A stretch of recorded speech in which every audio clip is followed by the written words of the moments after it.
Little Marianne had been in bed for a long time. She was sick and too weak to play. Her caregiver had fallen asleep next to her bed.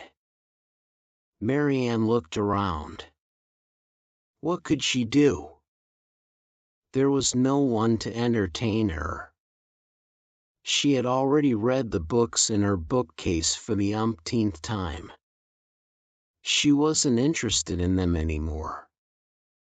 Bored, she looked at the little bouquet of violets next to her table. It seemed like one of the violets was looking at her.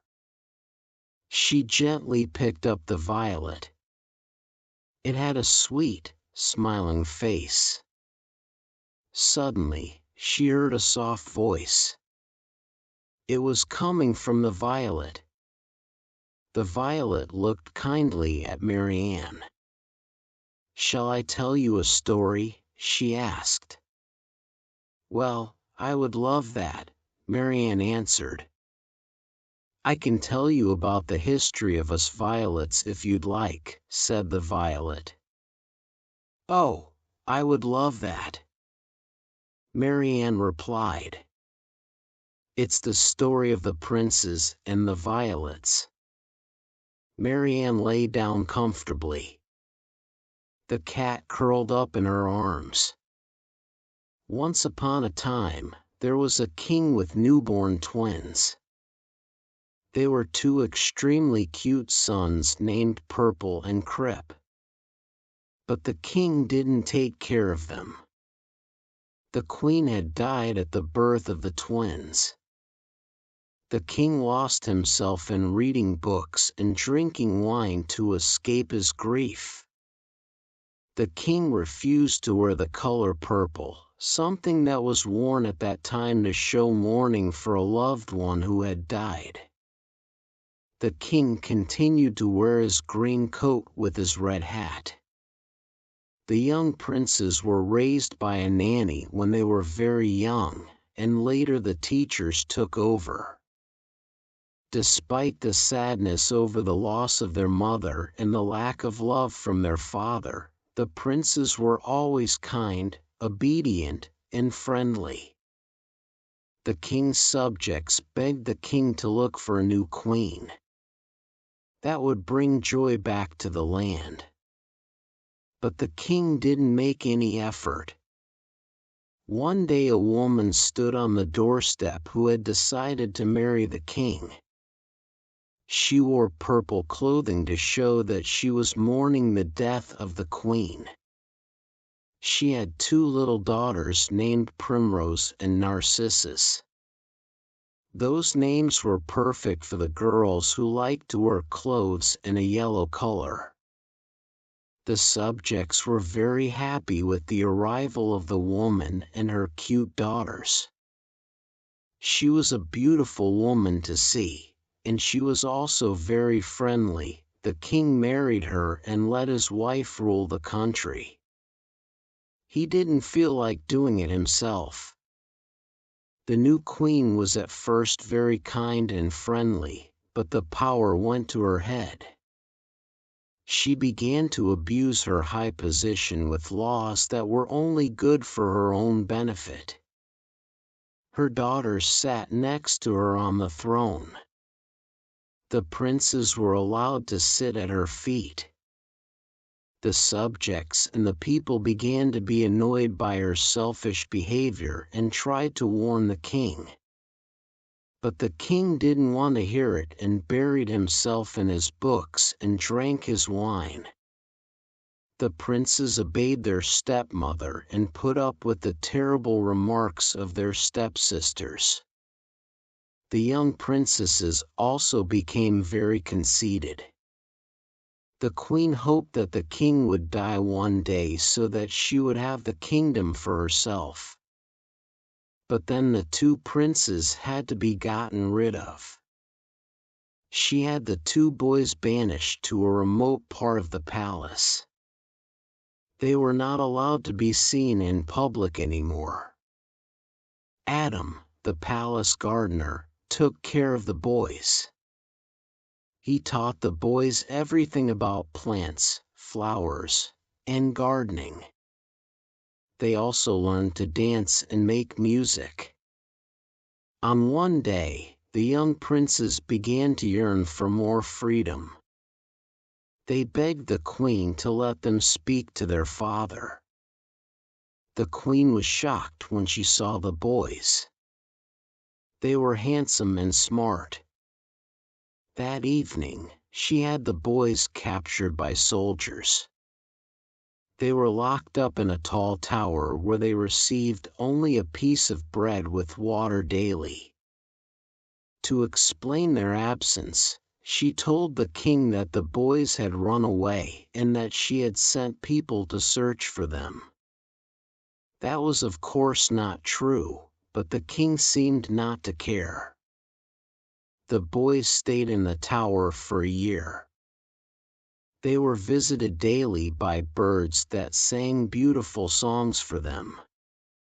That made their stay a lot more pleasant. But when the boys didn't receive any bread or water for a few days, they understood that it was intended for them to die of hunger. "Now it's time to escape," said Prince Purple. "If no one comes to save us, then we have to do it ourselves." They came up with a plan.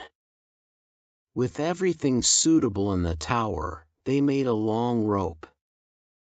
With it, they climbed out of the tower. Then they visited Adam, who was very happy to see them. He advised the young princes to leave the country and return when they reached adulthood to reclaim the throne. "But where should we live?" asked the princes.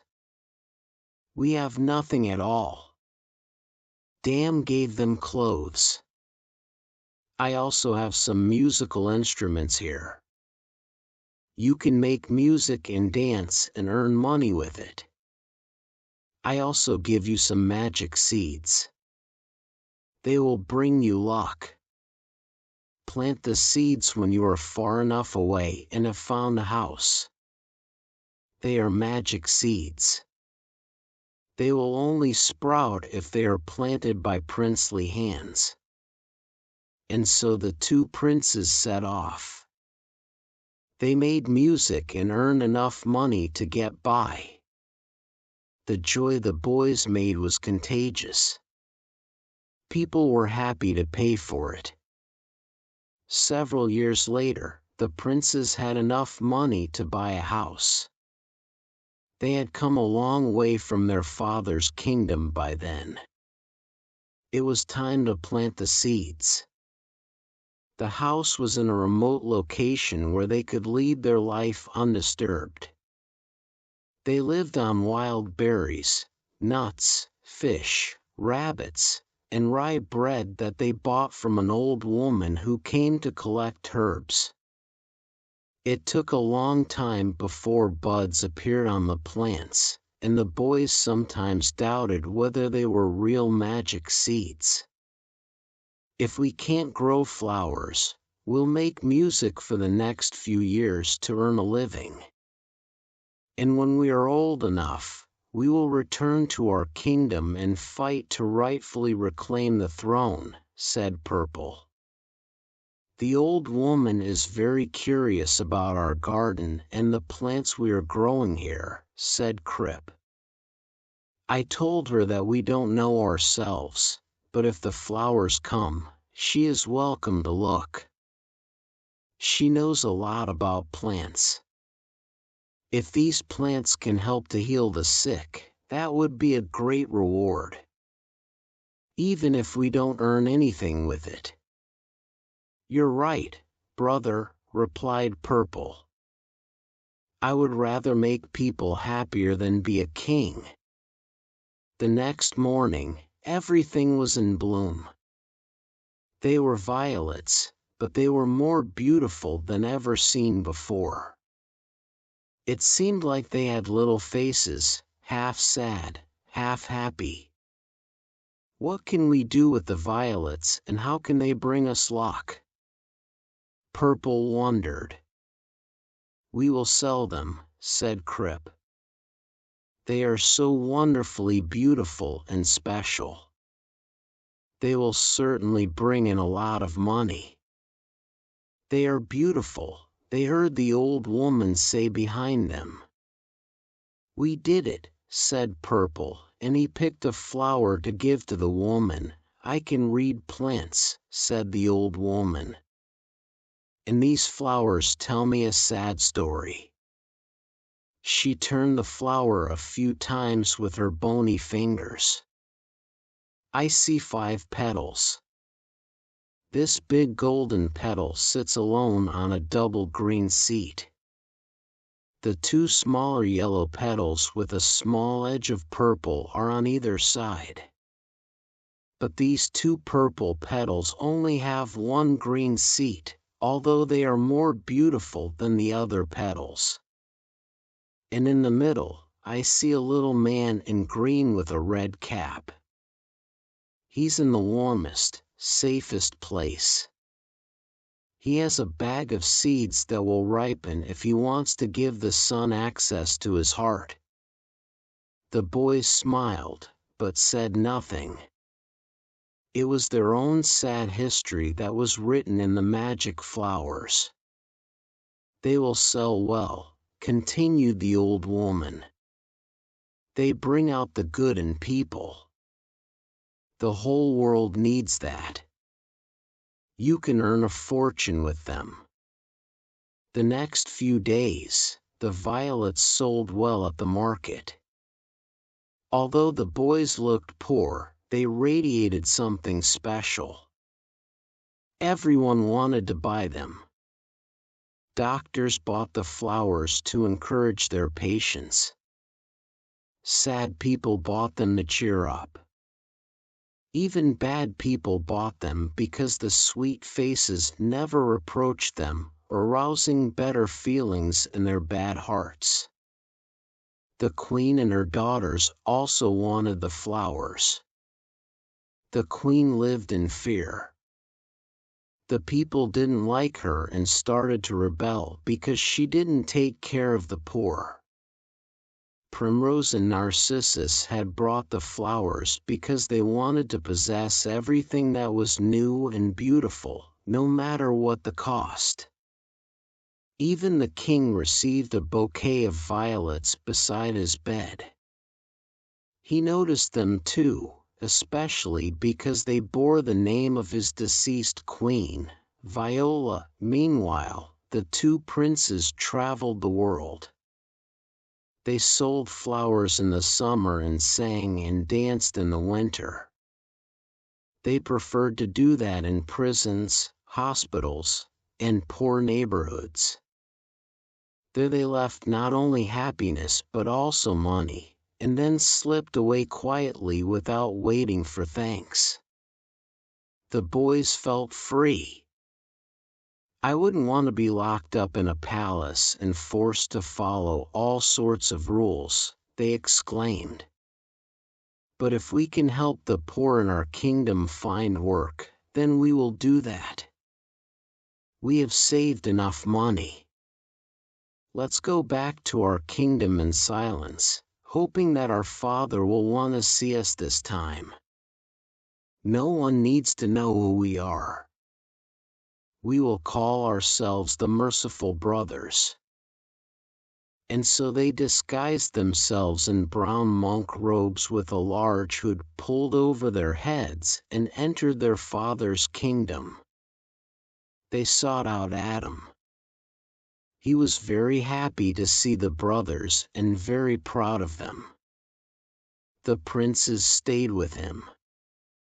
From that house, the brothers helped the poor in various ways throughout the day.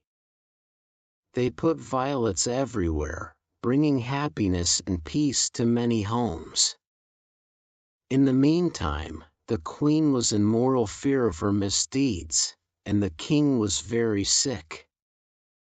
She was very afraid that the people would rebel, so she had the Merciful Brothers come to the palace.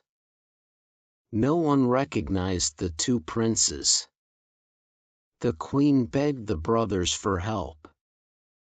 She realized that her desire for power and wealth had made her a bad person.